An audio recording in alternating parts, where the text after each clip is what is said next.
ನಮಸ್ಕಾರ. ಈ ದಿನ bachelor of public administration course 105 personal administration block 3 unit 12 salary administration ಬಗ್ಗೆ ಕಲಿಯಲಿದ್ದೇವೆ. ಇದರ ರಚನೆ ಬಂದು objectives, introduction, compensation, meaning, principles of pay fixation, methods of pay fixation, job evaluation, principles of salary administration, incentives, meaning, other benefits ಮತ್ತು ಸಮ್ಮರಿಯನ್ನ ಒಳಗೊಂಡಿದೆ. ಕನ್ನಡಕ್ಕೆ ತರ್ಜುಮೆ ಮಾಡಿದಾಗ ಬಿಪಿಎಸಿ 105 ಸಿಬ್ಬಂದಿ ಆಡಳಿತ ಬ್ಲಾಕ್ 3 ಘಟಕ 12 ಸಂಬಳ ನಿರ್ವಹಣೆ ಬಗ್ಗೆ ನಾವು ಕಲಿಯುತ್ತಿದ್ದೇವೆ. ಇದರ ರಚನೆ ಬಂದು ಉದ್ದೇಶಗಳು, ಪರಿಚಯ,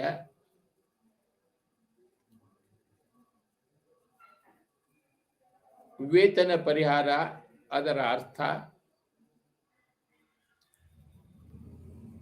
ವೇತನ ಸ್ಥಿರೀಕರಣದ ತತ್ವಗಳು, ವೇತನ ಸ್ಥಿರೀಕರಣದ ವಿಧಾನಗಳು,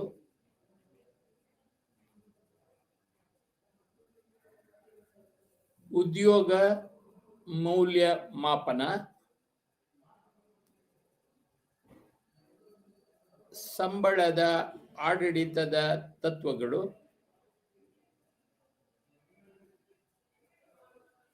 ಪ್ರೋತ್ಸಾಹಕಗಳು, ಅವುಗಳ ಅರ್ಥ,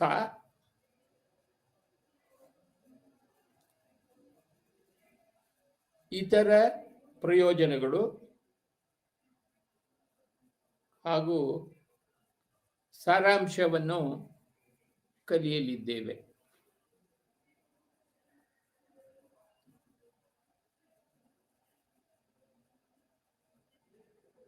ಇಂದು ನಾವು ಕೆಳಗಿನ ಉದ್ದೇಶಗಳೊಂದಿಗೆ ಕಲಿಯುತ್ತಿದ್ದೇವೆ.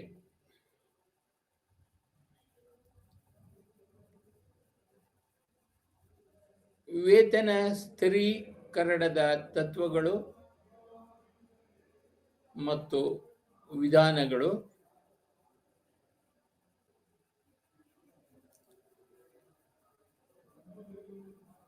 ಉದ್ಯೋಗ ಮೌಲ್ಯಮಾಪನದ ವಿವಿಧ ವಿಧಾನಗಳು,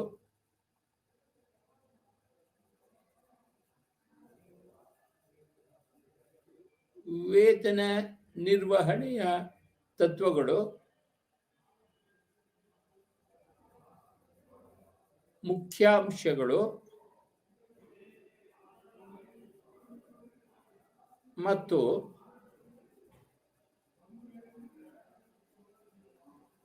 ಭಾರತದಲ್ಲಿನ ಕೇಂದ್ರೀಯ ವೇತನ ಆಯೋಗಗಳ ಶಿಫಾರಸುಗಳ ಪರಿಶೀಲನೆ,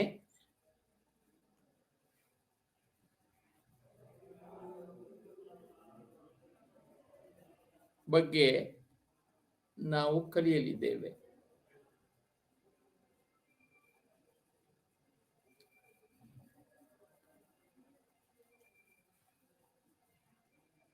ಹನ್ನೆರಡು 12.1 ಇಂಟ್ರೊಡಕ್ಷನ್. ಅಂದರೆ ಪರಿಚಯ, ಸಂಬಳ ಮತ್ತು ಸವಲತ್ತುಗಳ ಪರಿಹಾರ ಯೋಜನೆಯು ಸಿಬ್ಬಂದಿ ಆಡಳಿತದಲ್ಲಿ ಅವಿಭಾಜ್ಯ ಪಾತ್ರವನ್ನು ಹೊಂದಿದೆ.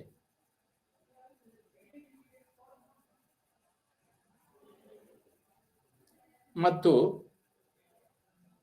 ಇದು ಸಾರ್ವಜನಿಕ ಸೇವೆಗಳ ವರ್ಗೀಕರಣ ವ್ಯವಸ್ಥೆಯನ್ನು ಆಧರಿಸಿದೆ.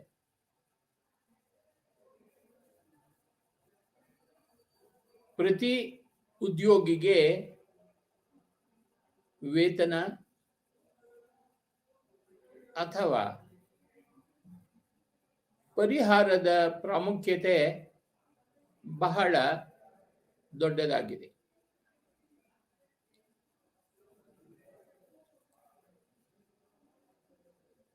ಉದ್ಯೋಗಿಯ ಜೀವನ ಮಟ್ಟಗಳು ಮತ್ತು ಸಾಮಾಜಿಕ ಪ್ರತಿಷ್ಠೆಯು ಅವನು ಅಥವಾ ಅವಳು ಪಡೆಯುವ ವೇತನದ ಮೇಲೆ ಹೆಚ್ಚಿನ ಪ್ರಮಾಣದಲ್ಲಿ ಅವಲಂಬಿತವಾಗಿರುತ್ತದೆ. ಒಬ್ಬ ವ್ಯಕ್ತಿಯು ತನ್ನ ವೃತ್ತಿ ಜೀವನವನ್ನು ಅನೇಕ ಅಂಶಗಳ ಆಧಾರದ ಮೇಲೆ ಆರಿಸಿಕೊಳ್ಳುತ್ತಾನೆ ಮತ್ತು ಮುಖ್ಯವಾಗಿ ಅವನು ಅಥವಾ ಅವಳು ಪಡೆಯಲು ನಿರೀಕ್ಷಿಸುವ ಸಂಬಳ ಮತ್ತು ವೇತನ ಮೇಸನಹಾಯಿ ಪಾವತಿ ಖಂಡಿತವಾಗಿಯೂ ನಮ್ಮ ಸಮಾಜದಲ್ಲಿ ಪ್ರೇರಣೆಯ ಮುಖ್ಯ ಬಗ್ಗಗಳಲ್ಲಿ ಒಂದಾಗಿದೆ. ಈ ಘಟಕವು ವೇತನ ನಿರ್ವಹಣೆಯ ಮಹತ್ವ ಮತ್ತು ಅದರ ವಿವಿಧ ಅಂಶಗಳಾದ ವೇತನ ನಿಗದಿ ಮತ್ತು ಉದ್ಯೋಗ ಮೌಲ್ಯಮಾಪನದ ತತ್ವಗಳು ಮತ್ತು ವಿಧಾನಗಳನ್ನು ಎತ್ತಿ ತೋರಿಸುತ್ತವೆ. ಇದು 6ನೇ ವೇತನ ಆಯೋಗದ ಶಿಫಾರಸಿನಂತೆ ಪ್ರೋತ್ಸಾಹ ಮತ್ತು ನಿವೃತ್ತಿ ಪ್ರಯೋಜನಗಳ ವ್ಯವಸ್ಥೆಯನ್ನು ಸಹ ಚರ್ಚಿಸುತ್ತದೆ. 12.2 compensation pay and perks salary meaning ಅಂದರೆ ವೇತನ ಮಾಪಕಗಳು ಮತ್ತು ಪರ್ಕ್ಗಳು, ಸಂಬಳ ಪರಿಹಾರ ಮತ್ತೆ ಇದರ ಅರ್ಥ ವೇತನ ಮಾಪಕಗಳು ಮಾತ್ರ, ಪರ್ಕ್ಗಳು ಸಂಬಳವನ್ನು ಉದ್ಯೋಗಿಗಳಿಗೆ ಅವರ ಕೆಲಸಗಳ ಕಾರ್ಯಕ್ಷಮತೆಗಾಗಿ ನೀಡಲಾಗುವ ಹಣ ಎಂದು ವ್ಯಾಖ್ಯಾನಿಸಬಹುದು.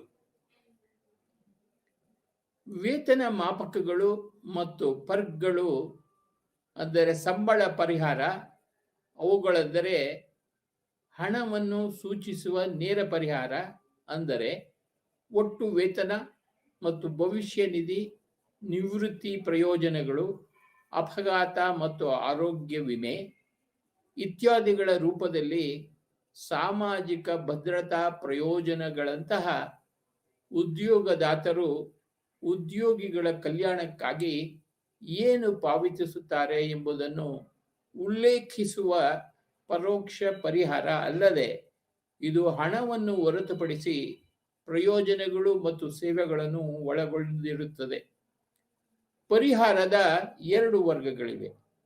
ಹಣವನ್ನು ಸೂಚಿಸುವ ನೇರ ಪರಿಹಾರ ಅಂದರೆ ಒಟ್ಟು ವೇತನ ಮತ್ತು ಭವಿಷ್ಯ ನಿಧಿ, ನಿವೃತ್ತಿ ಪ್ರಯೋಜನಗಳು, ಅಪಘಾತ ಮತ್ತು ಆರೋಗ್ಯ ವಿಮೆ ಇತ್ಯಾದಿಗಳ ರೂಪದಲ್ಲಿ ಸಾಮಾಜಿಕ ಭದ್ರತಾ ಪ್ರಯೋಜನಗಳಂತಹ ಉದ್ಯೋಗದಾತರು ಉದ್ಯೋಗಿಗಳ ಕಲ್ಯಾಣಕ್ಕಾಗಿ ಏನು ಪಾವತಿಸುತ್ತಾರೆ ಎಂಬುದನ್ನು ಉಲ್ಲೇಖಿಸುವ ಪರೋಕ್ಷ ಪರಿಹಾರ. 12 3 ಪ್ರಿನ್ಸಿಪಲ್ಸ್ ಆಫ್ ಪೇ ಫಿಕ್ಸೇಷನ್ ಅಂದರೆ ವೇತನ ನಿಗದಿಯ ತತ್ವಗಳು.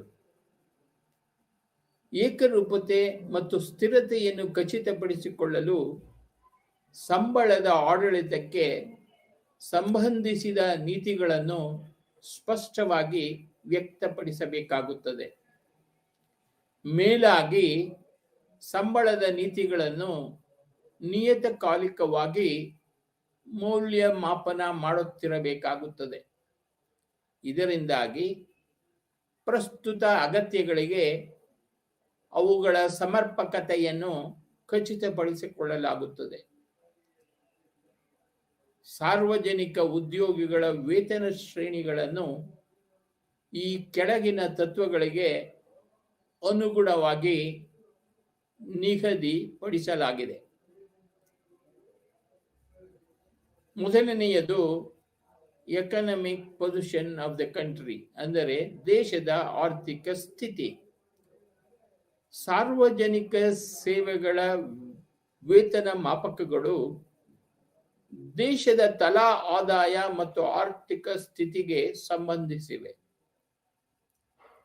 Cost of living and price level ಜೀವನ ವೆಚ್ಚ ಮತ್ತು ಬೆಲೆ ಮಟ್ಟ ಅಂದರೆ ಸರ್ಕಾರಿ ಸೇವೆಗಳಲ್ಲಿನ ಸಂಬಳವು ಜೀವನ ವೆಚ್ಚದೊಂದಿಗೆ ಸಂಬಂಧವನ್ನು ಹೊಂದಿರಬೇಕಾಗುತ್ತದೆ.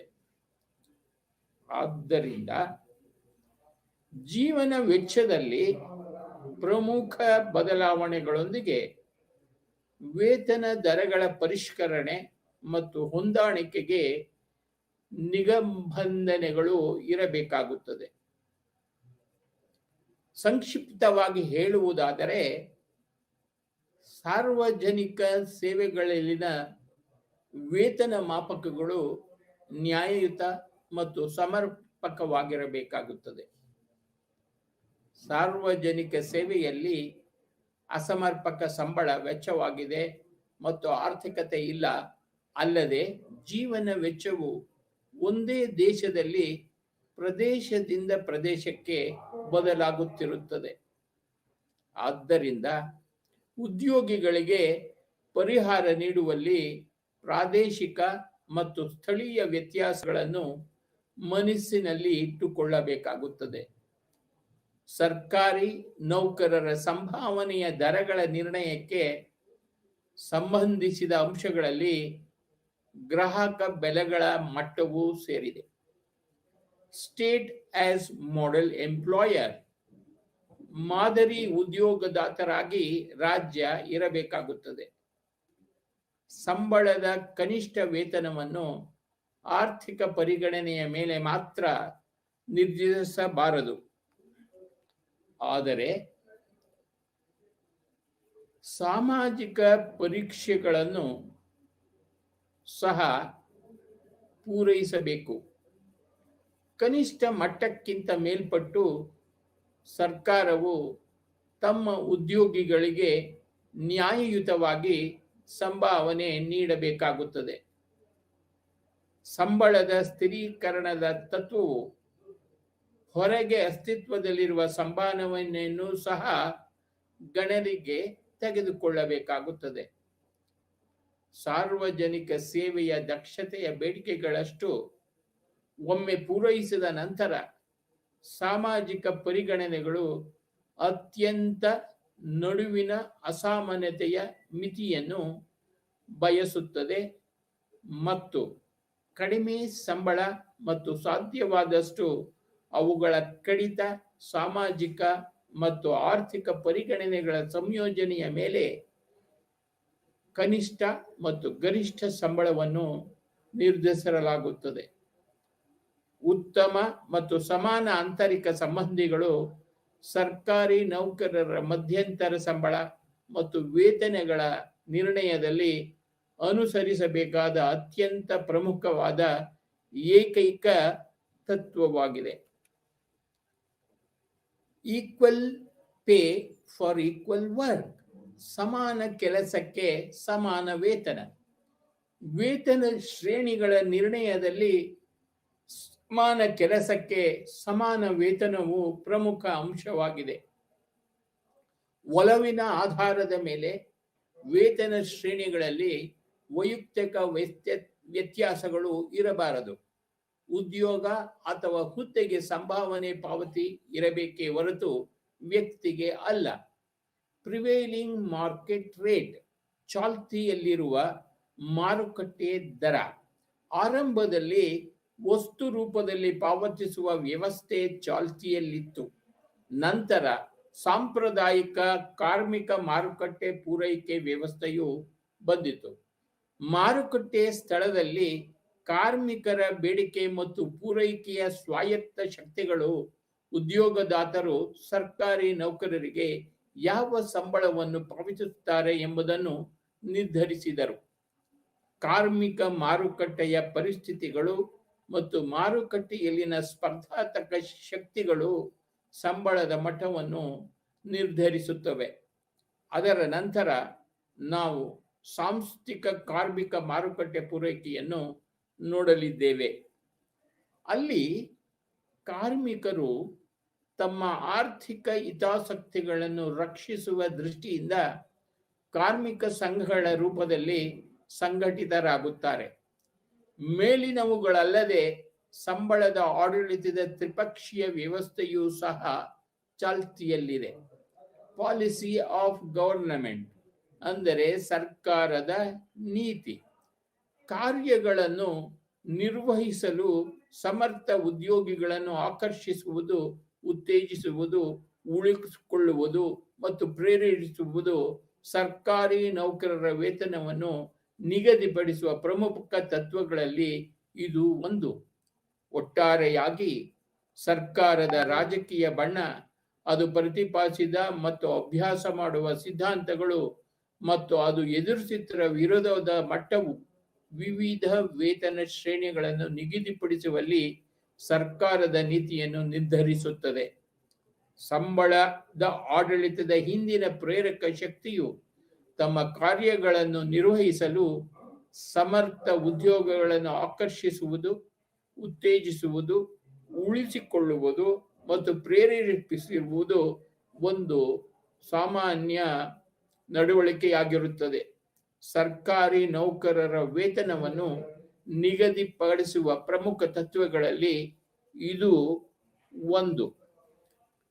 ಒಟ್ಟಾರೆಯಾಗಿ ಸರ್ಕಾರದ ರಾಜಕೀಯ ಬಣ್ಣ, ಅದು ಪ್ರತಿಪಾದಿಸಿದ ಮತ್ತು ಅಭ್ಯಾಸ ಮಾಡುವ ಸಿದ್ಧಾಂತಗಳು ಮತ್ತು ಅದು ಎದುರಿಸುತ್ತಿರುವ ವಿರೋಧದ ಮಟ್ಟವು ವಿವಿಧ ವೇತನ ಶ್ರೇಣಿಗಳನ್ನು ನಿಗದಿಪಡಿಸುವಲ್ಲಿ ಸರ್ಕಾರದ ನೀತಿಯನ್ನು ನಿರ್ಧರಿಸುತ್ತದೆ. ವೈವಿಧ್ಯತೆ, ಪ್ರಮಾಣ ಮತ್ತು ವೇತನ ಮಾಪಕಗಳ ಸಂಖ್ಯೆಯು ಖಾಸಗಿ ತಯಾರಕರು ಮತ್ತು ಕೈಗಾರಿಕೋದ್ಯಮಗಳಿಂದ ಎದುರಿಸುವ ಸವಾಲುಗಳನ್ನು ಅವಲಂಬಿಸಿರುತ್ತದೆ.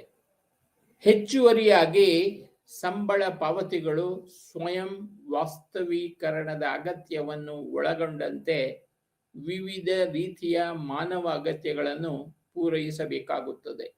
ಏಕೆಂದರೆ ಉತ್ತಮ ಸಂಬಳ ಪಡೆಯುವ ಉದ್ಯೋಗಿ ತನ್ನ ಕೆಲಸದ ದಕ್ಷತೆಯ ಮೇಲೆ ಕೇಂದ್ರೀಕರಿಸಬಹುದು. ಇದು ಅಂತಿಮವಾಗಿ ಸಾಂಸ್ಥಿಕ ದಕ್ಷತೆಗೆ ಕಾರಣವಾಗುತ್ತದೆ. 12.4 ಮೆಥಡ್ಸ್ ಆಫ್ ಪೇ ಫಿಕ್ಸೇಷನ್ ಅಂದರೆ ವೇತನ ನಿಗದಿಯ ವಿಧಾನಗಳು. ಸಾರ್ವಜನಿಕ ಸೇವಕರ ವೇತನವನ್ನು ನಿಗದಿಪಡಿಸುವಲ್ಲಿ ವಿವಿಧ ದೇಶಗಳು ಹಲವಾರು ವಿಧಾನಗಳನ್ನು ಅನುಸರಿಸುತ್ತವೆ. ಈ ಕೆಲವು ವಿಧಾನಗಳನ್ನು ಕೆಳಗೆ ನೀಡಲಾಗಿದೆ. ಲೆಜಿಸ್ಲೇಚರ್ ಅಂದರೆ ಶಾಸಕಾಂಗ. ಶಾಸಕಾಂಗದ ಶಾಸನದಿಂದ ಸಂಬಳವನ್ನು ನಿಗದಿಪಡಿಸಲಾಗುತ್ತದೆ. ಅಲ್ಲದೆ ಭಾರತದಂತಹ ದೇಶಗಳಲ್ಲಿ ಫೆಡರಲ್ ಸ್ಥಾಪನೆಯಲ್ಲಿ ಶಾಸಕಾಂಗವು ವಿಶಾಲವಾದ ಸ್ಕಿಮ್ಯಾಟಿಕ್ ರೂಪರೇಖೆಗಳಲ್ಲಿ ಯೋಜನೆಯನ್ನು ರೂಪಿಸುತ್ತದೆ. ಆದರೆ ಕಾರ್ಯನಿರ್ವಾಹಕರಿಂದ ನಿರ್ಧರಿಸಲು ವಿವರಗಳನ್ನು ಬಿಡುತ್ತದೆ. ಭಾರತದಲ್ಲಿ ಮತ್ತು ಹೆಚ್ಚಿನ ಫೆಡರಲ್ ಸರ್ಕಾರಗಳಲ್ಲಿ ಇಂತಹ ಪರಿಸ್ಥಿತಿ ಇದೆ. ಕಲೆಕ್ಟಿವ್ ಬಾರ್ಗೇನಿಂಗ್, ಸಾಮೂಹಿಕ ಚೌಕಾಸಿ. ಸಾಮೂಹಿಕ ಚೌಕಾಸಿಯಿಂದ ಸಂಬಳವನ್ನು ನಿಗದಿಪಡಿಸಲಾಗಿದೆ. ಎಲ್ಲ ಖಾಸಗಿ ಉದ್ಯಮಗಳು ಮತ್ತು ಹೆಚ್ಚಿನ ಸಾರ್ವಜನಿಕ ಉದ್ಯಮಗಳ ವಿಷಯವೂ ಇದೇ ಆಗಿರುತ್ತದೆ. ವೇಜ್ ಬೋರ್ಡ್ಸ್ ಅಂದರೆ ವೇತನ ಮಂಡಳಿಗಳು. ವೇತನ ಮಂಡಳಿಗಳಿಂದ ವೇತನವನ್ನು ನಿಗದಿಪಡಿಸಲಾಗುತ್ತದೆ. ಚಾಲ್ತಿಯಲ್ಲಿರುವ ದರಗಳ ಆವರ್ತಕ ಅಧ್ಯಯನದ ಆಧಾರದ ಮೇಲೆ ಸಂಬಳದ ನಿರ್ಧಾರವನ್ನು ಆಧರಿಸಿದೆ. ಈ ವಿಧಾನವನ್ನು ಸಾಮಾನ್ಯವಾಗಿ ಸಾರ್ವಜನಿಕ ನಿಗಮಗಳು ಮತ್ತು ಸಾರ್ವಜನಿಕ ಉದ್ಯಮಗಳಲ್ಲಿ ಅಳವಡಿಸಿಕೊಳ್ಳಲಾಗುತ್ತದೆ. ಪೇ ಕಮಿಷನ್ ಅಂದರೆ ವೇತನ ಆಯೋಗಗಳು. ಕೇಂದ್ರ ಸರ್ಕಾರವು ತನ್ನ ಉದ್ಯೋಗಿಗಳಿಗೆ ವೇತನ ರಚನೆಯನ್ನು ಪರಿಷ್ಕರಿಸಲು ನಿಯತಕಾಲಿಕವಾಗಿ ವೇತನ ಆಯೋಗಗಳನ್ನು ರಚಿಸುತ್ತದೆ. ರಾಜ್ಯ ಸರ್ಕಾರಗಳು ಸಹ ತಮ್ಮ ಉದ್ಯೋಗಿಗಳಿಗೆ ವೇತನ ರಚನೆಯನ್ನು ನಿಗದಿಪಡಿಸಲು ವೇತನ ರಚನೆಗಳನ್ನು ರಚಿಸುತ್ತವೆ. 12.5 ಜಾಬ್ ಇವ್ಯಾಲ್ಯೂಯೇಷನ್ ಅಂದರೆ ಉದ್ಯೋಗ ಮೌಲ್ಯಮಾಪನ. ಉದ್ಯೋಗಿಗಳ ಪರವಾಗಿ ಅಗತ್ಯವಿರುವ ಒಳಹರಿವಿನ ಆಧಾರದ ಮೇಲೆ ಸಂಬಳವನ್ನು ನಿರ್ಧರಿಸುವ ಅವಶ್ಯಕತೆ ಇರುತ್ತದೆ. ಉದಾಹರಣೆಗೆ, ಶಿಕ್ಷಣ ಮತ್ತು ತರಬೇತಿ, ಇನ್ಪುಟ್ಗಳು ಮತ್ತು ಸಂಬಳದ ರಚನೆಯ ನಡುವೆ ಸಮತೋಲನವನ್ನು ಖಾತ್ರಿಪಡಿಸುವ ವೇತನ ರಚನೆಯ ಅಗತ್ಯವಿದೆ. ಉದ್ಯೋಗ ಮೌಲ್ಯಮಾಪನ ವ್ಯವಸ್ಥೆಯ ಮೂಲಕ ಇದನ್ನು ಮಾಡಬಹುದಾಗಿದೆ. ಇದು ಸಂಬಳದ ರಚನೆಯನ್ನು ನ್ಯಾಯಸಮ್ಮತತೆ ಮತ್ತು ಈಕ್ವಿಟಿಯೊಂದಿಗೆ ಸರಿಪಡಿಸಲು ಸಹಾಯ ಮಾಡುತ್ತದೆ. ಉದ್ಯೋಗದ ಮೌಲ್ಯಮಾಪನವನ್ನು ಒಂದು ಸಂಸ್ಥೆಯಲ್ಲಿ ಇನ್ನೊಂದಕ್ಕೆ ಸಂಬಂಧಿಸಿದಂತೆ ಒಂದು ಕೆಲಸದ ಮೌಲ್ಯವನ್ನು ಮೌಲ್ಯಮಾಪನ ಮಾಡುವ ವ್ಯವಸ್ಥಿತ ವಿಧಾನವಾಗಿದೆ. ಅದೇ ಸಂಸ್ಥೆಯಲ್ಲಿನ ಇತರ ಉದ್ಯೋಗಗಳಿಗೆ ಉದ್ಯೋಗವನ್ನು ಹೋಲಿಸುವುದನ್ನು ಇದು ಒಳಗೊಂಡಿರುತ್ತದೆ. ಇದರಿಂದಾಗಿ ಉದ್ಯೋಗಿಗೆ ಅವನು ಸಲ್ಲಿಸಿದ ಸೇವೆಗಳಿಗೆ ಸಮಾನವಾಗಿ ಪರಿಹಾರವನ್ನು ನೀಡಲಾಗುತ್ತದೆ. ಮೊದಲನೆಯದು ದ ನೇಚರ್ ಆಫ್ ಜಾಬ್, ಕೆಲಸದ ಸ್ವರೂಪ ಮತ್ತು present worth of the type of job, ಆ ರೀತಿಯ ಕೆಲಸದ ಪ್ರಸ್ತುತ ಮೌಲ್ಯ. ಹೀಗಾಗಿ ವೇತನ ಶ್ರೇಣಿಗಳನ್ನು ನಿಗದಿಪಡಿಸುವಲ್ಲಿ ಇದು ಪ್ರಮುಖ ಸಾಧನವಾಗಿದೆ. ಇದು ಉದ್ಯೋಗ ವಿವರಣೆಯ ಮೌಲ್ಯವನ್ನು ಅಳೆಯುವ ಗುರಿಯನ್ನು ಹೊಂದಿದೆ. ಉದ್ಯೋಗ ವಿವರಣೆಯನ್ನು ನಿರ್ಧರಿಸಿದಾಗ ಸಂಸ್ಥೆಯಲ್ಲಿ ಸಮತೋಲಿತ ವೇತನ ರಚನೆಯನ್ನು ಅಭಿವೃದ್ಧಿಪಡಿಸಲು ಹಣದ ಪರಿಭಾಷೆಯಲ್ಲಿ ಅನುವಾದಿಸಲಾಗುತ್ತದೆ. ಈಗ ನಾವು ಉದ್ಯೋಗ ಮೌಲ್ಯಮಾಪನದ ಕೆಲವು ವಿಧಾನಗಳನ್ನು ಚರ್ಚಿಸಲಿದ್ದೇವೆ. ಮೆಥಡ್ಸ್ ಆಫ್ ಜಾಬ್ ವ್ಯಾಲ್ಯೂಯೇಷನ್ ಅಂದರೆ ಉದ್ಯೋಗ ಮೌಲ್ಯಮಾಪನದ ವಿಧಾನಗಳು. ಸಂಸ್ಥೆಯು ಸಾಮಾನ್ಯವಾಗಿ ಬಳಸುವ ಉದ್ಯೋಗ ಮೌಲ್ಯಮಾಪನದ 2 ವಿಧಾನಗಳಿವೆ. ಮೊದಲನೆಯದು ನಾನ್ ಅನಾಲಿಟಿಕಲ್ ಅಂದರೆ ವಿಶ್ಲೇಷಣಾತ್ಮಕವಲ್ಲದ ಮತ್ತು ಅನಾಲಿಟಿಕಲ್ ವಿಶ್ಲೇಷಣಾತ್ಮಕ. ನಾನ್ ಅನಾಲಿಟಿಕಲ್ ಅಂದರೆ ವಿಶ್ಲೇಷಣಾತ್ಮಕವಲ್ಲದ ಎಂದು ಅರ್ಥ. ವಿಶ್ಲೇಷಣಾತ್ಮಕವಲ್ಲದ ವಿಧಾನಗಳು ಗ್ರೇಡ್ ಶ್ರೇಣಿಯನ್ನು ಸ್ಥಾಪಿಸುತ್ತವೆ, ಆದರೆ ಅವು ಪರಿಮಾಣಾತ್ಮಕವಲ್ಲ. ದೊಡ್ಡ ಸಂಸ್ಥೆಗಳು ಬಳಸುವ ವಿಶ್ಲೇಷಣಾತ್ಮಕ ವಿಧಾನಗಳಿಗೆ ಹೋಲಿಸಿದರೆ ಸಣ್ಣ ಸಂಸ್ಥೆಗಳು ವಿಶ್ಲೇಷಣಾತ್ಮಕವಲ್ಲದ ವಿಧಾನಗಳಿಗೆ ಆದ್ಯತೆ ನೀಡುತ್ತದೆ. There are two non-analytical methods, ಅಂದರೆ ಎರಡು ವಿಶ್ಲೇಷಣಾತ್ಮಕವಲ್ಲದ ವಿಧಾನಗಳಿವೆ. ಮೊದಲು ಜಾಬ್ ರ್ಯಾಂಕಿಂಗ್ ಮೆಥಡ್, ಅಂದರೆ ಉದ್ಯೋಗ ಶ್ರೇಯಾಂಕ ವಿಧಾನ. ಎರಡನೆಯದು ಜಾಬ್ ಕ್ಲಾಸಿಫಿಕೇಶನ್ ಮೆಥಡ್, ಅಂದರೆ ಉದ್ಯೋಗ ವರ್ಗೀಕರಣ ವಿಧಾನ. ಉದ್ಯೋಗ ಶ್ರೇಯಾಂಕ ವಿಧಾನದ ಬಗ್ಗೆ ಹೇಳುವುದಾದರೆ, ಶ್ರೇಯಾಂಕವು ಉದ್ಯೋಗಗಳನ್ನು ಒಟ್ಟಿಗೆ ಹೋಲಿಸುವ ನೇರ ವಿಧಾನವಾಗಿದೆ. ಆದ್ದರಿಂದ ಅವುಗಳ ಪ್ರಾಮುಖ್ಯತೆಯ ರೂಪದಲ್ಲಿ ಸ್ಥಾನ ಪಡೆದಿವೆ. ಈ ತಂತ್ರವು ಪರಿಗಣನೆಯಲ್ಲಿರುವ ವಿವಿಧ ಉದ್ಯೋಗಗಳ ಸಂಬಂಧಿತ ಮೌಲ್ಯವನ್ನು ಸರಳವಾಗಿ ಪಟ್ಟಿ ಮಾಡಿರುತ್ತವೆ. ಈ ಉದ್ಯೋಗಗಳನ್ನು ಅಂಶವಾರು ವಿಂಗಡಿಸಲಾಗಿಲ್ಲ, ಆದರೆ ಒಟ್ಟಾರೆಯಾಗಿ ಪರಿಗಣಿಸಲಾಗಿದೆ.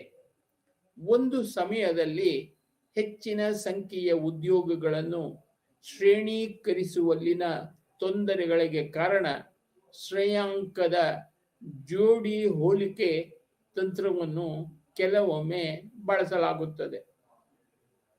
ಹಾಗೆಯೇ ಶ್ರೇಯಾಂಕ ವ್ಯವಸ್ಥೆಯು ಸುಲಭ ಮತ್ತು ತ್ವರಿತವಾಗಿ ನಿರ್ವಹಿಸಲು ಆದಾಗ್ಯೂ ವಿಧಾನದ ಅನುಕೂಲವೆಂದರೆ ಅದು ವ್ಯಕ್ತಿನಿಷ್ಠವಾಗಿದೆ.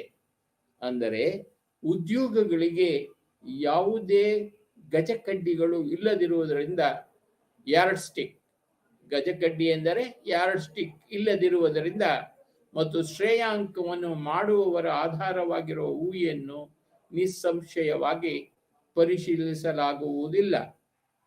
ಉದ್ಯೋಗ ವರ್ಗೀಕರಣ ವಿಧಾನ. ಈ ವಿಧಾನದಲ್ಲಿ ಶ್ರೇಣೀಕರಣದ ರಚನೆಯ ಪ್ರತಿ ಹಂತದಿಂದ ಒಂದು ಅಥವಾ ಎರಡು ಉದ್ಯೋಗಗಳನ್ನು ಆಯ್ಕೆ ಮಾಡಲಾಗುತ್ತದೆ ಮತ್ತು ಕೆಲಸದ ಕರ್ತವ್ಯಗಳು, ಜವಾಬ್ದಾರಿಗಳು ಮತ್ತು ಅವಶ್ಯಕತೆಗಳ ಪ್ರಮಾಣಿತ ವಿವರಣೆಗಳನ್ನು ತಯಾರಿಸಲಾಗುತ್ತದೆ. ಈ ಉದ್ಯೋಗಗಳನ್ನು ಮಾನದಂಡಗಳು ಅಥವಾ ಪ್ರಮುಖ ಉದ್ಯೋಗಗಳು ಎಂದು ಕರೆಯಲಾಗುತ್ತದೆ. ನಂತರ ಎಲ್ಲ ಉದ್ಯೋಗಗಳನ್ನು ಅವರ ಉದ್ಯೋಗ ವಿವರಣೆಯ ಆಧಾರದ ಮೇಲೆ ಈ ವರ್ಗದ ಉದ್ಯೋಗಗಳಿಗೆ ಅಳವಡಿಸಲಾಗುತ್ತದೆ. ಉದ್ಯೋಗಗಳನ್ನು ಗ್ರೇಡ್ಗಳು ಅಥವಾ ಹಂತಗಳನ್ನಾಗಿ ವರ್ಗೀಕರಿಸಲಾಗಿದೆ. ಅದು ಹೆಚ್ಚು ಸೂಕ್ತವೆಂದು ತೋರುತ್ತದೆ. ಈ ವಿಧಾನವನ್ನು ಶ್ರೇಯಾಂಕದ ವಿಧಾನಕ್ಕೆ ಆದ್ಯತೆ ನೀಡಲಾಗುತ್ತದೆ, ಏಕೆಂದರೆ ಇದು ಉದ್ಯೋಗಗಳನ್ನು ವರ್ಗೀಕರಿಸಲು ಪೂರ್ವ ನಿರ್ಧರಿತ ಮಾನದಂಡಗಳನ್ನು ಆಧರಿಸಿದೆ.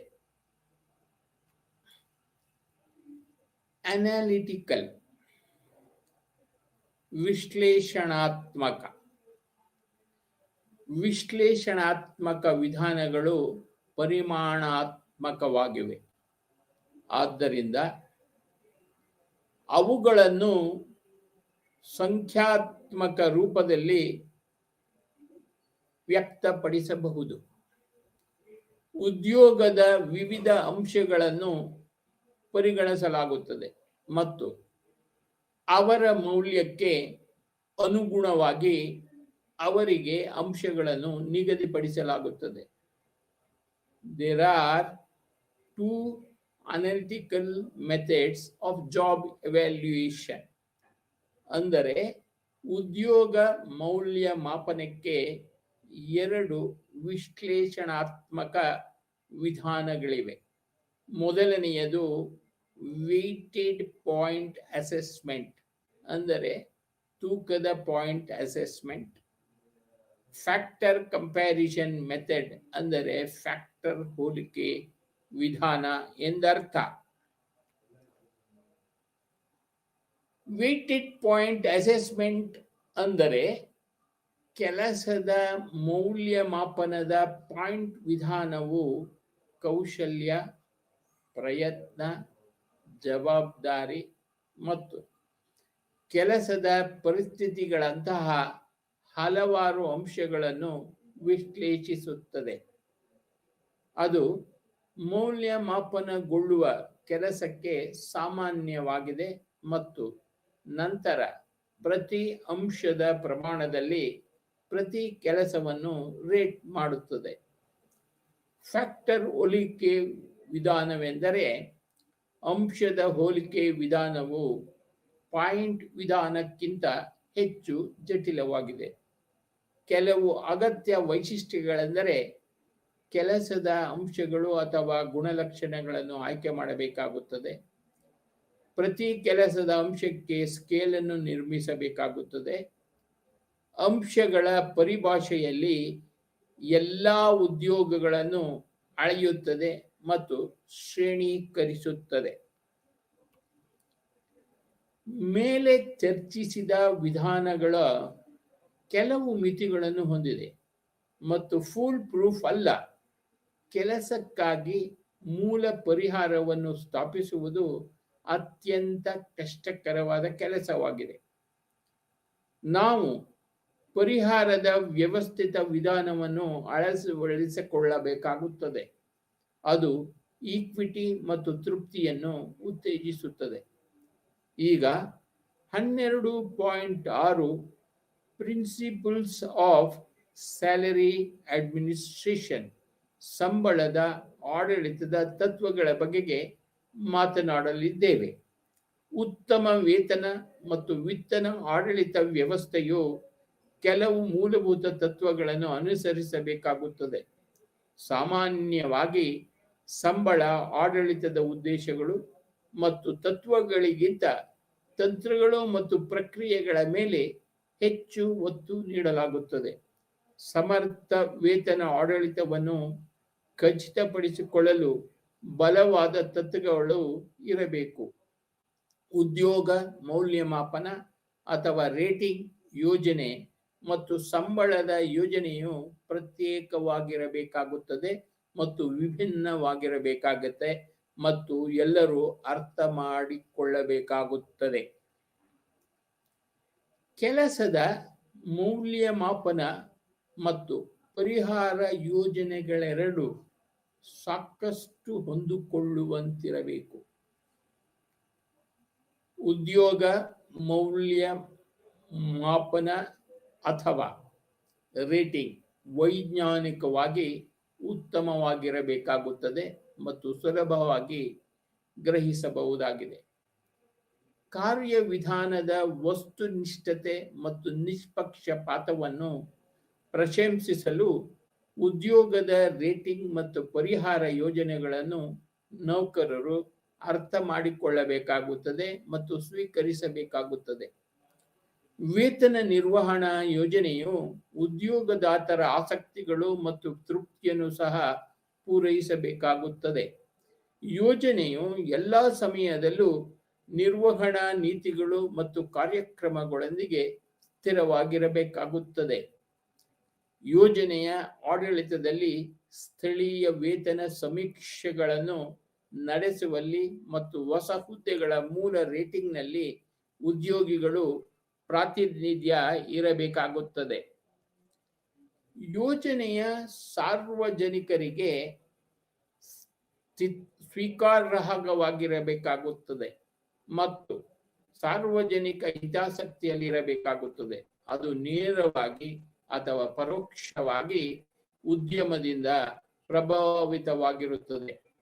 ಯೋಜನೆಯು ಹೊಂದಿಕೊಳ್ಳುವ ಮತ್ತು ಸ್ಥಳೀಯ ಪರಿಸ್ಥಿತಿಗಳಿಂದ ಬೆಳೆಯುತ್ತಿರುವ ಬದಲಾಗುತ್ತಿರುವ ಸಂದರ್ಭಗಳಿಗೆ ಸ್ಪಂದಿಸುವಂತಿರಬೇಕಾಗುತ್ತದೆ. ಯೋಜನೆಯು ಸಂಸ್ಥೆಯ ಸ್ವರೂಪ ಮತ್ತು ಉದ್ದೇಶಗಳಿಗೆ ಅನುಗುಣವಾಗಿರಬೇಕಾಗುತ್ತದೆ.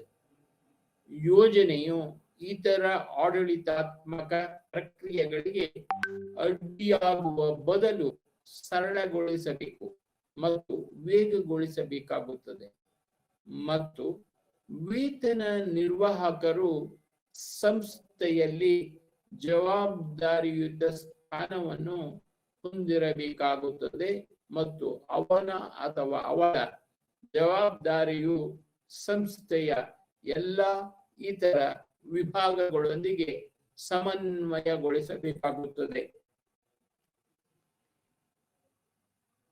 ಮೂಲ ತತ್ವಗಳು ವೇತನ ಆಡಳಿತ ವ್ಯವಸ್ಥೆಯ ಸೂತ್ರೀಕರಣ, ಮರಣದಂಡನೆ ಮತ್ತು ಮಾರ್ಪಾಡುಗಳನ್ನು ಮಾರ್ಗದರ್ಶನ ಮಾಡಬೇಕಾಗುತ್ತದೆ. ಕಾಲಕಾಲಕ್ಕೆ ವೇತನ ನಿರ್ವಹಣೆಯ ವಿಷಯಗಳನ್ನು ಪರೀಕ್ಷಿಸಲು ವೇತನ ಆಯೋಗಗಳನ್ನು ಸ್ಥಾಪಿಸಲಾಗಿದೆ. ವೇತನ ಆಯೋಗವು ಆಡಳಿತಾತ್ಮಕ ಕಾರ್ಯವಿಧಾನವಾಗಿದ್ದು, ಸರ್ಕಾರಿ ನೌಕರರ ವೇತನವನ್ನು ನಿರ್ಧರಿಸಲು ಭಾರತ ಸರ್ಕಾರವು 1956ರಲ್ಲಿ ಸ್ಥಾಪಿಸಿತು. ಮೊದಲ ವೇತನ ಆಯೋಗವನ್ನು 1956ರಲ್ಲಿ ಸ್ಥಾಪಿಸಲಾಯಿತು. ಮತ್ತೆ ಅಂದಿನಿಂದ ಪ್ರತಿ ದಶಕದಲ್ಲಿ ಸರ್ಕಾರಿ ನೌಕರರ ವೇತನವನ್ನು ನಿರ್ದಿಷ್ಟ ಸಮಯದ ಚೌಕಟ್ಟಿಗೆ ನಿರ್ಧರಿಸಲು ವೇತನ ಆಯೋಗವನ್ನು ನೇಮಿಸಲಾಗುತ್ತದೆ. ನಾವು 5ನೇ ವೇತನ ಆಯೋಗ 1994, 6ನೇ ವೇತನ ಆಯೋಗ 2006 ಮತ್ತು 7ನೇ ವೇತನ ಆಯೋಗ 2016ರ ಶಿಫಾರಸುಗಳನ್ನು ತೆಗೆದುಕೊಂಡಿರುತ್ತೇವೆ. 5ನೇ ವೇತನ ಆಯೋಗ 1994ರ ಶಿಫಾರಸುಗಳು. ಇಲ್ಲಿ 1994ರಲ್ಲಿ ಎಸ್.ಕೆ. ತುತೇಜಾ ಅವರ ಅಧ್ಯಕ್ಷತೆಯಲ್ಲಿ 5ನೇ ಕೇಂದ್ರ ಆಯೋಗವನ್ನು ಸ್ಥಾಪಿಸಲಾಯಿತು. ಆಯೋಗವು ಈ ಕೆಳಗಿನ ಶಿಫಾರಸುಗಳನ್ನು ಮಾಡಿದೆ. ಪೇ ಸ್ಕೇಲ್ ಅಂದರೆ ಆಯೋಗವು ವೇತನ ಶ್ರೇಣಿಗಳ ಸಂಖ್ಯೆಯನ್ನು 51ರಿಂದ 34ಕ್ಕೆ ಇಳಿಸಿತು. ತಾರ್ಕಿಕತೆಯು ಸಾಕಷ್ಟು ದೀರ್ಘಾವಧಿಯನ್ನು ಖಾತ್ರಿಪಡಿಸುವುದು. ಇದು ಖಚಿತವಾದ ವೃತ್ತಿ ಪ್ರಗತಿಯ ಯೋಜನೆಯೊಂದಿಗೆ ನೌಕರರು ಏನು ನೋಡಿಕೊಳ್ಳುತ್ತಿದೆ. ಅವರ ಸಂಪೂರ್ಣ ವೃತ್ತಿ ಜೀವನದ ಯಾವುದೇ ಹಂತದಲ್ಲಿ ನಿಶ್ಚಲವಾಗಿರುತ್ತದೆ. ಹೆಚ್ಚಿನ ಸಂದರ್ಭಗಳಲ್ಲಿ ನೌಕರರು 35 ವರ್ಷಗಳಿಗಿಂತ ಹೆಚ್ಚು ಸೇವೆ ಸಲ್ಲಿಸಿದ್ದಾರೆ ಎಂಬ ಅಂಶವನ್ನು ವರದಿ ಕೇಂದ್ರೀಕರಿಸಿದೆ. ಆದಾಗ್ಯೂ ಅನುಷ್ಠಾನದ ಸಮಯದಲ್ಲಿ ಆಯೋಗವು ಶಿಫಾರಸು ಮಾಡಿದಂತೆ ಸರ್ಕಾರವು ಫಿಟ್ಮೆಂಟ್ ಪ್ರಯೋಜನವನ್ನು 20%ರಿಂದ 40%ಗೆ ಹೆಚ್ಚಿಸಿತು. ಆರಂಭಿಕ ಸ್ಥಿರೀಕರಣದ ಸಮಯದಲ್ಲಿ ಅನೇಕ ವೇತನ ಶ್ರೇಣಿಗಳು ಒಡೆದು ಹೋಗಿವೆ.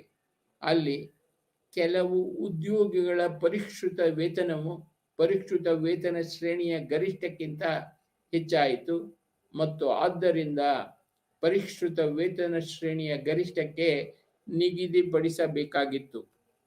ಆರಂಭಿಕ ಹಂತ ಸ್ವತಃ ಆದ್ದರಿಂದ ಈ ನೌಕರರು 5ನೇ ಆಯೋಗದ ವೇತನ ಶ್ರೇಣಿಗಳ ಅನುಷ್ಠಾನದ ಸಮಯದಿಂದ ನಿಶ್ಚಲವಾಗಲು ಪ್ರಾರಂಭಿಸಿದರು.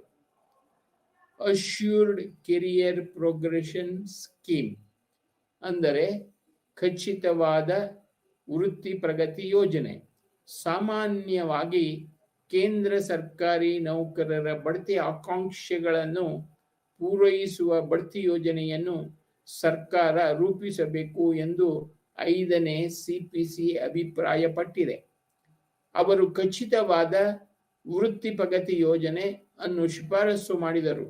ಸರ್ಕಾರದ ಸಾಮಾನ್ಯ ನೌಕರನಿಗೆ 5ನೇ ಸಿಪಿಸಿಯು ಗ್ರೂಪ್ ಎ ಕೇಂದ್ರ ಸೇವೆಗಳ ವೃತ್ತಿ ಭವಿಷ್ಯದಲ್ಲಿ ಏಕರೂಪತೆಯನ್ನು ತರಲು ಕೇಡರ್ ರಿವ್ಯೂ ಮೆಕ್ಯಾನಿಸಮ್ ಅನ್ನು ಸಹ ಶಿಫಾರಸು ಮಾಡಿದೆ.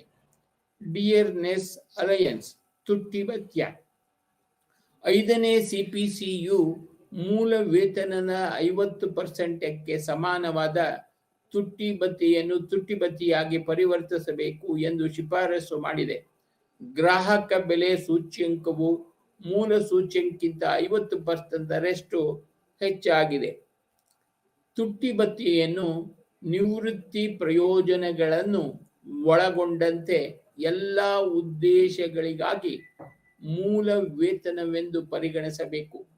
ಆದಾಗ್ಯೂ ಡಿಎಯನ್ನು ಕಂಪ್ಯೂಟಿಂಗ್ ಮಾಡಲು ಮೂಲ ಸೂಚ್ಯಂಕವನ್ನು ಬದಲಾಯಿಸಲಾಗಿಲ್ಲ.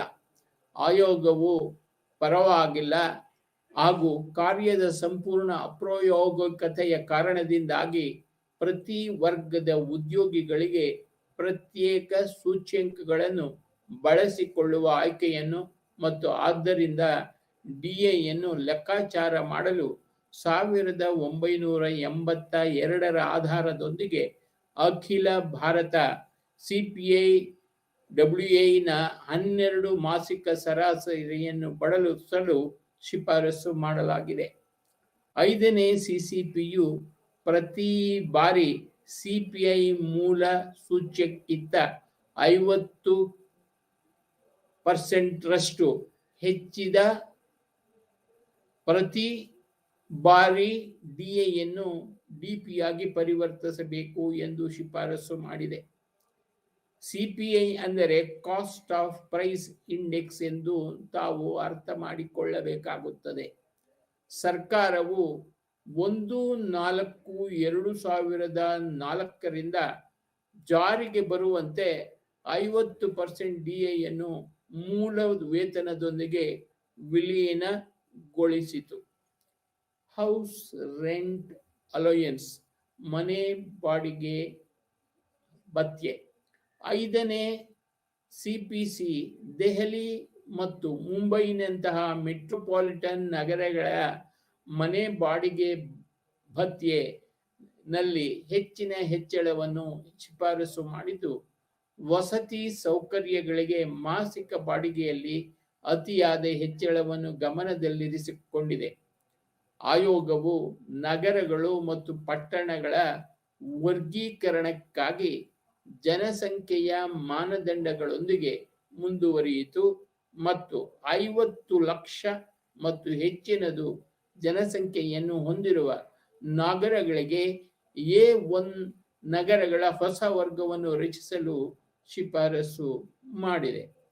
ಎಜುಕೇಶನಲ್ ಅಲೋಯನ್ಸ್ ಅಂದರೆ ಶೈಕ್ಷಣಿಕ ಭತ್ಯೆ.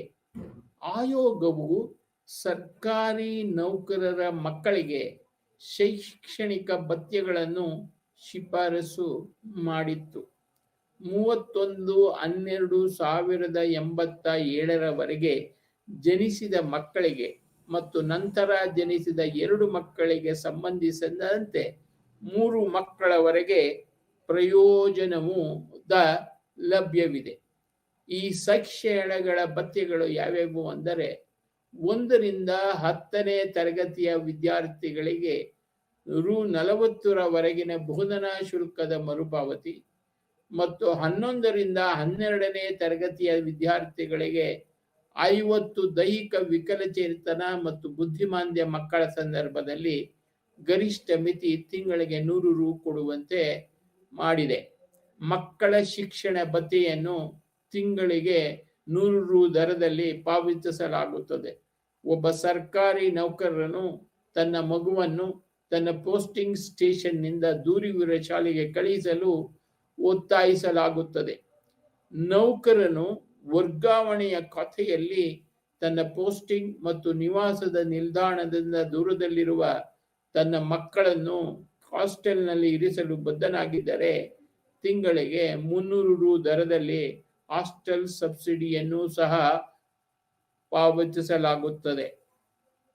ಸೂಪರ್ ಆನ್ಯುಯೇಷನ್ ಅಂದರೆ ನಿವೃತ್ತಿ. 5ನೇ ವೇತನ ಆಯೋಗವು ನಿವೃತ್ತಿಯ ವಯಸ್ಸನ್ನು 60ಕ್ಕೆ ಹೆಚ್ಚಿಸಿದೆ. Recommendations of the 6th pay commission 2006. 6ನೇ ವೇತನದ ಆಯೋಗವು ಶಿಫಾರಸುಗಳನ್ನು 2006 ಭಾರತ ಸರ್ಕಾರದ 6ನೇ ಕೇಂದ್ರ ವೇತನ ಆಯೋಗವನ್ನು ಅಕ್ಟೋಬರ್ 5, 2006ರಂದು ನ್ಯಾಯಮೂರ್ತಿ BN ಶ್ರೀಕೃಷ್ಣ ಆಯೋಗವು 3 ಸದಸ್ಯರನ್ನು ಒಳಗೊಂಡಿತ್ತು. ಶಿಫಾರಸುಗಳನ್ನು 2008ರಲ್ಲಿ ಸಲ್ಲಿಸಲಾಯಿತು. ಪರಿಷ್ಕೃತ ವೇತನ ಶ್ರೇಣಿಗಳ ಅನುಷ್ಠಾನವನ್ನು ಜನವರಿ 1, 2006ರಿಂದ ಪೂರ್ವಾನ್ವಯವಾಗಿ ಮಾಡಲಾಗುವುದು ಹಾಗೂ ವಿವಿಧ ಸರ್ಕಾರಿ ಏಜೆನ್ಸಿಗಳು ನಾಗರಿಕರಿಗೆ ಒದಗಿಸುವ ಸೇವೆಗಳ ಮೇಲೆ ನೇರ ಪರಿಣಾಮ ಬೀರುವ ವಿತರಣಾ ಕಾರ್ಯವಿಧಾನಗಳನ್ನು ಸುಧಾರಿಸುವ ಕ್ರಮಗಳನ್ನು ಪರಿಶೀಲಿಸಲು ಕೇಂದ್ರೀಯ ವೇತನ ಆಯೋಗವನ್ನು ಮೊದಲ ಬಾರಿಗೆ ಕೇಳಲಾಗಿದೆ. ಆದ್ದರಿಂದ 6ನೇ ಕೇಂದ್ರ ವೇತನ ಆಯೋಗವು ಸರ್ಕಾರಿ ನೌಕರರಿಗೆ ಸರಿಯಾದ ವೇತನ ಪ್ಯಾಕೇಜ್ ಅನ್ನು ವಿಕಸನಗೊಳಿಸುವುದು, ಕಾರ್ಯವಿಧಾನಗಳನ್ನು ಸುಧಾರಿಸುವ ದೃಷ್ಟಿಯಿಂದ ಸರ್ಕಾರಿ ರಚನೆಯನ್ನು ತರ್ಕಬದ್ಧಗೊಳಿಸುವ ಶಿಫಾರಸುಗಳನ್ನು ಮಾಡಬೇಕಾಗಿತ್ತು. ಸರ್ಕಾರದೊಳಗಿನ ವ್ಯವಸ್ಥೆಗಳು ಮತ್ತು ಪ್ರಕ್ರಿಯೆಗಳು ವೇತನ ಆಯೋಗವು ಹೊಣೆಗಾರಿಕೆ, ಪಾರದರ್ಶಕತೆ, ಜವಾಬ್ದಾರಿ, ಶಿಸ್ತು ಮತ್ತು ಉದ್ಯೋಗದಲ್ಲಿ ತಂತ್ರಜ್ಞಾನದ ಸಮೀಕರಣದ ಮೇಲೆ ಒತ್ತು ನೀಡಿದೆ. ಹಾಗೂ 6ನೇ ವೇತನ ಆಯೋಗದ ಮುಖ್ಯ ಉದ್ದೇಶವು 5ನೇ ಕೇಂದ್ರ ವೇತನ ಆಯೋಗವು ನೀಡಿದ ವೇತನ ಶ್ರೇಣಿಗಳ ಯೋಜನೆಯಲ್ಲಿ ಸಾಕಷ್ಟು ಮಾರ್ಪಾಡುಗಳನ್ನು ಮಾಡುವುದಾಗಿದೆ. ಇದರಿಂದಾಗಿ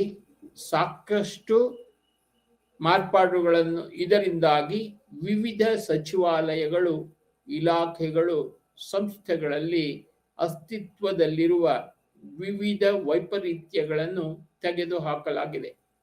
ವೇತನ ಆಯೋಗದ ಪ್ರಮುಖ ಕಾರ್ಯಗಳಲ್ಲಿ ಒಂದಾದ ವೇತನ ಶ್ರೇಣಿಗಳ ಸಂಖ್ಯೆಯನ್ನು ಕಡಿಮೆ ಮಾಡುವುದು, ಅವರ ನಿರ್ಧಾರವನ್ನು ತ್ವರಿತಗೊಳಿಸುವ ದೃಷ್ಟಿಯಿಂದ ಮತ್ತು ನಾಗರಿಕರ ಅನುಕೂಲಕ್ಕಾಗಿ ಅಸ್ತಿತ್ವದಲ್ಲಿರುವ ವಿತರಣಾ ಕಾರ್ಯವಿಧಾನಗಳನ್ನು ಸುಧಾರಿಸುವ ದೃಷ್ಟಿಯಿಂದ ಸರ್ಕಾರವನ್ನು ಡಿಲೇಯರಿಂಗ್ ಮಾಡಲು ಅಗತ್ಯವೆಂದು ಪರಿಗಣಿಸಲಾಗಿದೆ.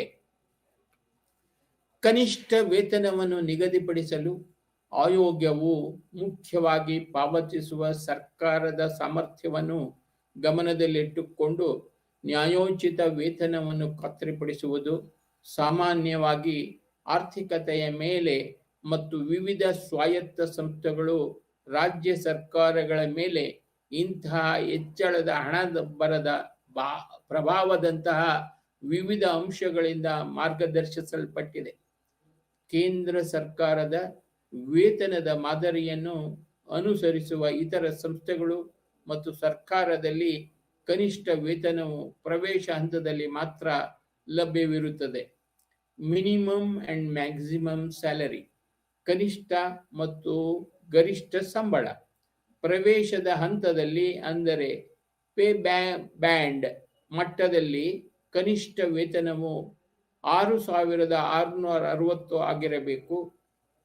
4,860 ಪೇ ಬ್ಯಾಂಡ್ನಲ್ಲಿನ ವೇತನ ಮತ್ತು 1,800 ಗ್ರೇಡ್ ಪೇ ಆಗಿ ಸೆಕ್ರೆಟರಿ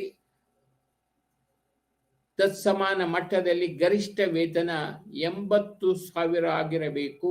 ಕನಿಷ್ಠ ಗರಿಷ್ಠ ಅನುಪಾತವು 1:12 ಆಗಿದೆ. ಒಟ್ಟು ಶ್ರೇಣಿಗಳ ಸಂಖ್ಯೆಯನ್ನು 20ಕ್ಕೆ ಹೆಚ್ಚಿಸಲಾಗಿದೆ. ಇದು 4 ವಿಭಿನ್ನ ರನ್ನಿಂಗ್ ಪೇ ಬ್ಯಾಂಡ್ಗಳಲ್ಲಿ ಹರಡಿದೆ.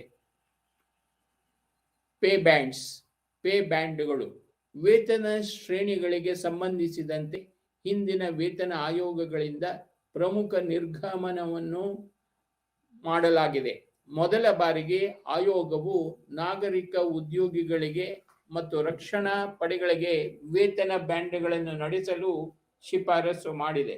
ಅಂತಹ ವೇತನ ಮಾಪಕಗಳ ಅಂತರ್ಗತ ಅನುಕೂಲಗಳಿಂದಾಗಿ ವೇತನ ಬ್ಯಾಂಡ್ಗಳನ್ನು ಚಾಲನೆ ಮಾಡಲು ಶಿಫಾರಸು ಮಾಡುವಲ್ಲಿ ಪ್ರಜ್ಞಾಪೂರ್ವಕ ನಿರ್ಗಮನವನ್ನು ಮಾಡಲಾಗಿದೆ. ನಿಶ್ಚಲತೆಯನ್ನು ಹೋಗಲಾಡಿಸುವ ಸಲುವಾಗಿ ಆಯೋಗವು ಸರ್ಕಾರದ ಎಲ್ಲ ಹುದ್ದೆಗಳಿಗೆ ವೇತನ ಬ್ಯಾಂಡ್ಗಳನ್ನು ನಡೆಸಲು ಶಿಫಾರಸು ಮಾಡಿದೆ.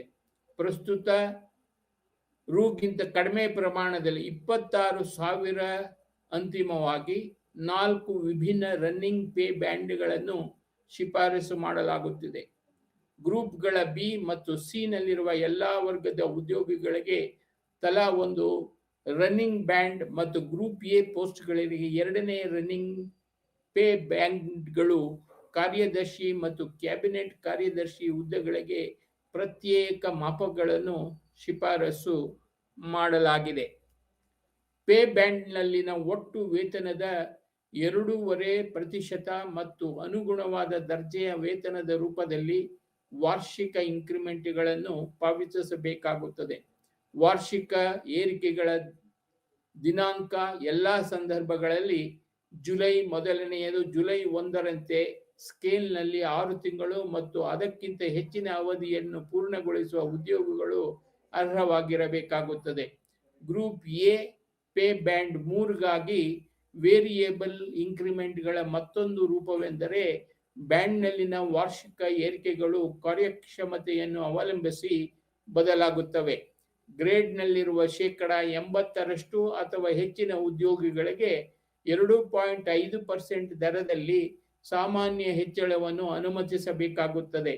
ವರ್ಷದಲ್ಲಿ ಹೆಚ್ಚಿನ ಸಾಧನೆ ಮಾಡಿದವರಿಗೆ 20%ಕ್ಕಿಂತ ಹೆಚ್ಚಿಲ್ಲ 3.5% ಹೆಚ್ಚಿನ ದರದಲ್ಲಿ ಹೆಚ್ಚಳವನ್ನು ಅನುಮತಿಸಲಾಗಿದೆ. ಪೇ ಬ್ಯಾಂಡ್ 1 ಮತ್ತು ಪೇ ಬ್ಯಾಂಡ್ 2ರ ವೇತನ ಬ್ಯಾಂಡ್ಗಳಲ್ಲಿ ಚಲಾಯಿಸುವಲ್ಲಿ ವೇರಿಯೇಬಲ್ ಇನ್ಕ್ರಿಮೆಂಟ್ಗಳ ಯೋಜನೆಯನ್ನು ವಿಸ್ತರಿಸಲು ಶಿಫಾರಸು ಮಾಡಲಾಗಿದೆ. Introduction of running pay bands will have the following benefits. ಚಾಲನೆಯಲ್ಲಿರುವ ಪೇ ಬ್ಯಾಂಡ್ಗಳ ಪರಿಚಯವು ಈ ಕೆಳಗಿನ ಪ್ರಯೋಜನಗಳನ್ನು ಹೊಂದಿರುತ್ತವೆ. ಇದು ಅನೇಕ ವೇತನ ಶ್ರೇಣಿಗಳ ವಿಲೀನಕ್ಕೆ ಕಾರಣವಾಗುತ್ತದೆ. ಇದು ಸರ್ಕಾರದಲ್ಲಿ ಪದರಗಳ ರಚನಾತ್ಮಕ ಕಡಿತವನ್ನು ತರುತ್ತದೆ. ಇದರಿಂದಾಗಿ ನಿರ್ಧಾರ ತೆಗೆದುಕೊಳ್ಳುವ ಪ್ರಕ್ರಿಯೆಯನ್ನು ವೇಗಗೊಳಿಸುತ್ತದೆ ಮತ್ತು ಕಾರ್ಯನಿರ್ವಹಣೆಯಲ್ಲಿ ಸಂಯತೆಯನ್ನು ಸುಧಾರಿಸುತ್ತದೆ. ಎರಡನೆಯದಾಗಿ ಎಲ್ಲ ಪೇ ಬ್ಯಾಂಡ್ಗಳು ದೀರ್ಘಾವಧಿಯನ್ನು ಹೊಂದಿರುವುದರಿಂದ ವೇತನ ಶ್ರೇಣಿಯಲ್ಲಿನ ನಿಶ್ಚಲತೆಯ ಸಮಸ್ಯೆಯನ್ನು ಪರಿಣಾಮಕಾರಿಯಾಗಿ ಪರಿಹರಿಸಲಾಗುತ್ತದೆ. ಒಂದು ವೇತನ ಶ್ರೇಣಿಯಿಂದ ಇನ್ನೊಂದಕ್ಕೆ ಚಲಿಸುವಿಕೆಯು ಆಗಾಗ್ಗೆ ವೇತನವನ್ನು ನಿಗದಿಪಡಿಸುವಲ್ಲೂ ಸಮಸ್ಯೆಗಳಿಗೆ ಕಾರಣವಾಗುತ್ತದೆ. ಹಿರಿಯ ಡ್ರಾಯಿಂಗ್ ಕಡಿಮೆ ಸಂಬಳದಂತಹ ವಿಸಾವೇಸಿಯ ಜೂನಿಯರ್ ಆದ್ದರಿಂದ ಆಯೋಗವು ವೇತನ ಬ್ಯಾಂಡ್ಗಳನ್ನು ನಡೆಸಲು ಶಿಫಾರಸು ಮಾಡಿದೆ. ಇದು ವೇತನ ಶ್ರೇಣಿಗೆ ಸಂಬಂಧಿಸಿದ ವೈಪರೀತ್ಯಗಳನ್ನು ತೆಗೆದುಹಾಕುವ ದೃಷ್ಟಿಯಿಂದ ಈ ಎಲ್ಲ ಸಮಸ್ಯೆಗಳನ್ನು ಪರಿಹರಿಸುತ್ತದೆ. ಪರ್ಫಾರ್ಮೆನ್ಸ್ ರಿಲೇಟೆಡ್ ಇನ್ಸೆಂಟಿವ್ ಸ್ಕೀಮ್ ಅಂದರೆ ಕಾರ್ಯಕ್ಷಮತೆ ಸಂಬಂಧಿತ ಪ್ರೋತ್ಸಾಹ ಯೋಜನೆ. ನಾಗರಿಕರ ತೃಪ್ತಿಗೆ ಒತ್ತು ನೀಡುವ ಮೂಲಕ ಸರ್ಕಾರದಲ್ಲಿ ಉತ್ತಮ ವಿತರಣಾ ವ್ಯವಸ್ಥೆಯನ್ನು ಖಚಿತಪಡಿಸಿಕೊಳ್ಳಲು ಆಯೋಗವು ಹಲವಾರು ನವೀನ ವೈಶಿಷ್ಟ್ಯಗಳನ್ನು ಶಿಫಾರಸು ಮಾಡಿದೆ. ಇದು ಸಂಸ್ಥೆಯ ದಕ್ಷತೆಯನ್ನು ನಿರ್ಣಯಿಸಲು ಪ್ರಾಥಮಿಕ ಮಾನದಂಡವಾಗಿದೆ. ಕಾರ್ಯಕ್ಷಮತೆ ಸಂಬಂಧಿತ ಪ್ರೋತ್ಸಾಹ ಯೋಜನೆಯ ಪರಿಚಯವು ಈ ದಿಕ್ಕಿನಲ್ಲಿ ಒಂದು ಹೆಜ್ಜೆಯಾಗಿದೆ. ಇದು ಹೊಸ ಪರಿಕಲ್ಪನೆಯಲ್ಲ. ಹಿಂದಿನ ಹಲವು ಕೇಂದ್ರೀಯ ವೇತನ ಆಯೋಗಗಳು ಮತ್ತು ಹಿಂದೆ ರಚಿಸಲಾದ ವಿವಿಧ ತಜ್ಞರ ಸಮಿತಿಗಳು ಕಾರ್ಯಕ್ಷಮತೆಗೆ ಸಂಬಂಧಿಸಿದ ಪ್ರೋತ್ಸಾಹಕಗಳನ್ನು ಒಂದಲ್ಲ ಒಂದು ರೂಪದಲ್ಲಿ ಶಿಫಾರಸು ಮಾಡಿವೆ. 4ನೇ ಮತ್ತು 5ನೇ ವೇತನ ಆಯೋಗಗಳು ಉತ್ತಮ ಕಾರ್ಯನಿರ್ವಹಣೆಯನ್ನು ಪುರಸ್ಕರಿಸುವ ವಿಷಯದ ಬಗ್ಗೆ ಕಾಮೆಂಟ್ ಮಾಡಿದೆ. 5ನೇ ವೇತನ ಆಯೋಗವು ಎಲ್ಲ ಕೇಂದ್ರ ಸರ್ಕಾರಿ ಉದ್ಯೋಗಿಗಳಿಗೆ ಕಾರ್ಯಕ್ಷಮತೆ ಸಂಬಂಧಿತ ಹೆಚ್ಚಳಗಳ ಯೋಜನೆಯನ್ನು ಶಿಫಾರಸು ಮಾಡಿದೆ. ಅಲ್ಲಿ ಅಸಾಧಾರಣವಾಗಿ ಪ್ರತಿಭಾನ್ವಿತ ಸಾಧನೆ ಮಾಡುವವರಿಗೆ ಹೆಚ್ಚುವರಿ ವೇತನವನ್ನು ನೀಡಲಾಗುವುದು. ನಿಯಮಿತ ಹಾಗೂ ಸಾಮಾನ್ಯ ಹೆಚ್ಚಳವನ್ನು ಸಹ ನಿರಾಕರಿಸಲಾಗಿದೆ. 6ನೇ ವೇತನ ಆಯೋಗವು ಕಾರ್ಯಸಾಧ್ಯವಾದ ಮತ್ತು ಪ್ರಾಯೋಗಿಕ ಮಾದರಿಯನ್ನು ರೂಪಿಸಲು ಪ್ರಯತ್ನಿಸಿದೆ. ಅದರ ಮೂಲಕ ಸರ್ಕಾರದಲ್ಲಿ ಪರಿಕಲ್ಪನೆಯನ್ನು ಕಾರ್ಯಗತಗೊಳಿಸಬಹುದು. PRIS ಅನ್ನು ಅಳವಡಿಸಿಕೊಳ್ಳುವುದು ಸ್ವಯಂ ಪ್ರೇರಿತವಾಗಿದೆ.